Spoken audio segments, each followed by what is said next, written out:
PB Fintech is in focus, and we're going to be joined by Yashish Dahiya, who's the CEO and co-founder at PB Fintech. Largely reasoning, they're going to be investing nearly 700 crore through the company for a 33.6% stake in PB Healthcare, which is their healthcare arm, which is going to be doing hospitals in the simplest of terms. Yashish Dahiya, who's going to be investing 87 crore for a 4.2% stake. Co-founder Alok Bansal, 43.5 crore for a 2.1% stake, totaling 829 crore for a 40% stake. Balance 60 is going to be held by investors. But let me quickly go across to Yashish. Yashish, let me start off by understanding how the model is going to work from you. Talk to us about how it's going to be. What are you going to invest in? Greenfield, brownfield? How are you going to execute this healthcare startup? It's a combination. While a network is being created, what is called a narrow network. See, the wider your network, the less is your ability to control the experience. So what happens is when you buy insurance, you get a coverage of 7,000, 14,000 hospitals, which is actually doesn't make a lot of sense because that's not as relevant to you. But what now happens is a narrow network is created, a narrow network of maybe 400 hospitals. So only those 400 hospitals belong to that network. And in those 400 hospitals, you are able to give a better experience. Now, and you have the general practitioner who's advising the customer on which of these hospitals they should go to. Customer does have choice. They may have a choice of 2-3 hospitals, but it's not unlimited choice, right? And next, what happens is in some of the hospitals, you set up essentially what you call demo units or demo performance units, where you integrate technology a lot more and you control the customer experience a lot more. And you see if because of that, you can get better customer outcomes, better customer experiences, and even more control over costs than through just simple partnering with a narrow network. So I would say out of the 200 or the 400 hospitals, maybe 1 or 2% will be owned hospitals on day one, and they will most likely be greenfield. A combination of greenfield to brownfield will be there. Give us more perspective on this, Yashish. Will this be specific to only PB Fintech customers? Will it be wider? Will the participation be wider? Give us that perspective. So operationally, this venture has nothing to do with PB Fintech. They are available for the insurance. See, the policies belong to the insurance company, and for the insurance company to make it available on its entire network of distributors and its own website. So I don't think PB Fintech is in any way, shape or form an exclusive distributor of this. Okay, that's interesting. The management team of PB Fintech, along with PB Fintech, will be largely owning 40%. Who's investing the balance 60? And how much, and what's your role going to be versus their role? The remaining 60% will be held by other investors, other financial investors. We are not at liberty to mention them right now, simply because we are under confidentiality agreements. And I think once they are done, once the ballot happens, once the postal ballot happens, about 90 days post that, the entire transaction, including the phase 1 and phase 2 of investors, would become public, and or at least would be known. And all I can say is they are very high quality investors, people who understand the healthcare industry a lot better than we, as in PB Fintech, does. In fact, immensely more. People who have international operations of doing exactly the same thing, of building HMOs for the insurance industry, etc. So yeah, I think people should be quite glad to see who the partners are once they come on board. And also they have a longer term view on this than even PB Fintech does. So PB Fintech is a catalyst, an enabler, but is not the eventual owner of this facility. The eventual owner of the facilities are probably those people, not PB Fintech. PB Fintech incubated the idea and essentially catalyzed it into happening, and is getting some equity through cash for that, and for kind of enabling it. But beyond that, I don't think PB Fintech is the one that's the owner of this entity long term. Very interesting. And what are the timelines like for this, Yashish? How quickly do you set the ball rolling? I would hope that the network and the facilities should be live by about December. So our operations, our offering of PB Health should be live by December. Is my plan and hope. And you've set this up with a 40% odd stake, all of y'all combined, 800 odd crore invested likely. What more will this venture require in terms of investment from PB Fintech in particular? Absolutely, the current investment is more than capable of handling that. In fact, we have some buffer in that, and we have to understand why these facilities are there. They are their demo units. They are to prove how good the experience can be, so that the remaining 200 or 400 can be brought onto the same experience level, whether it is through a technology a franchise model, O&M model, or whether it is through outright ownership at some point. But the whole, or through equity partnership at some point, JV, equity partnership, outright ownership, all kinds of options. But the idea is first to know that the model actually works, that it is able to give better customer experience, it is able to reduce cost, and it's able to create a profit for the entity. If all of those are true, I don't see why other hospitals would not want to adopt it. And I guess within the narrow network, we would then make sure that the same technology experience, data analytics flows through. The whole idea is this is going to be big in time to come in terms of analytics and in terms of tech. But today, people are not able to see that. People are seeing only the infrastructure part. Please appreciate, we have no interest in owning real estate and owning infrastructure.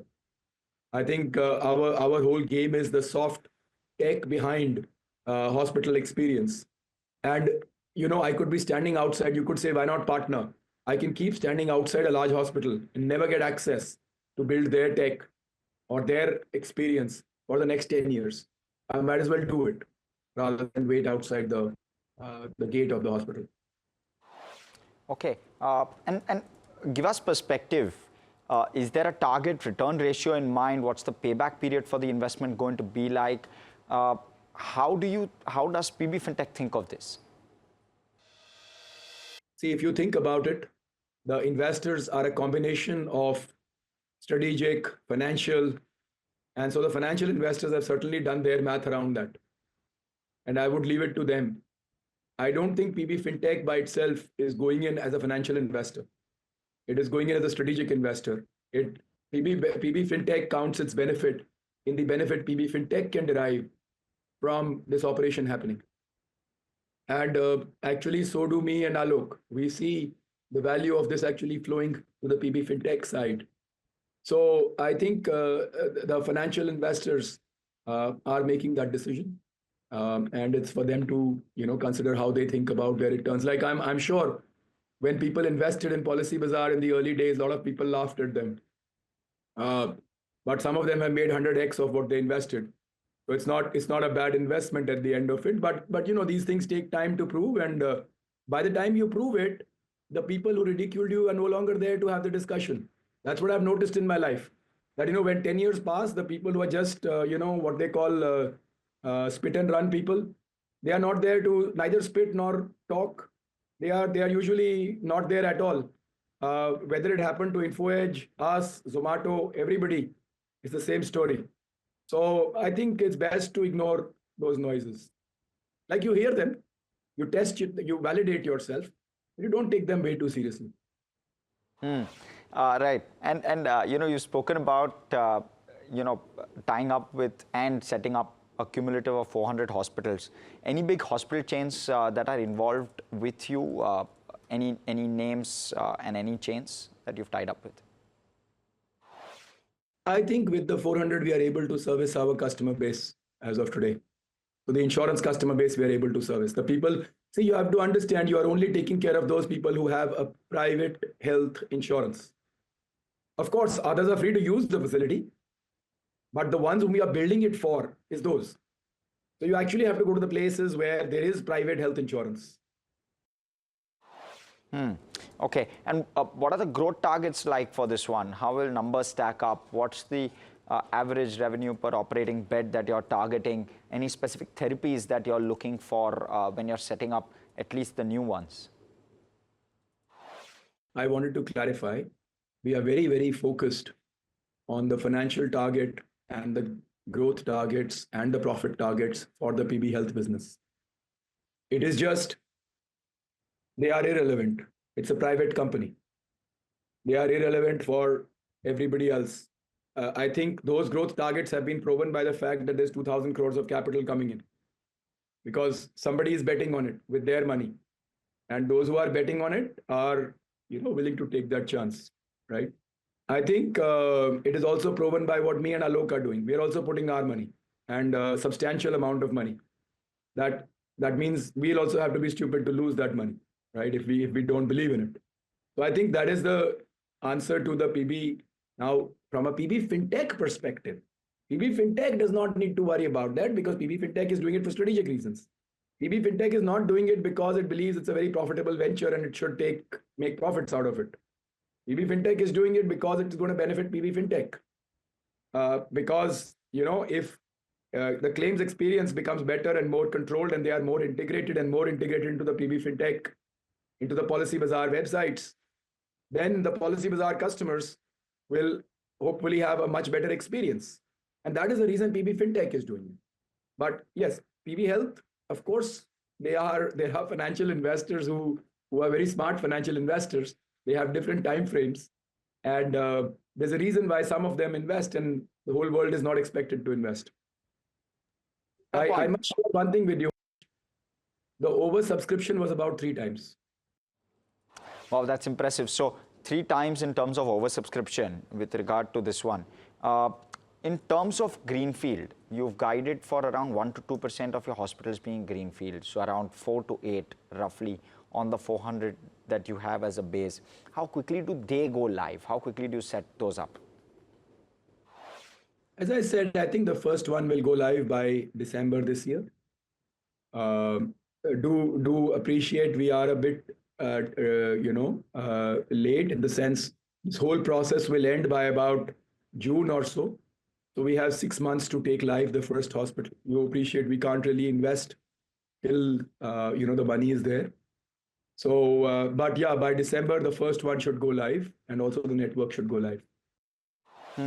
Okay, and with regard to, my last question is on management bandwidth, because of course a venture like this will take up some amount of management bandwidth.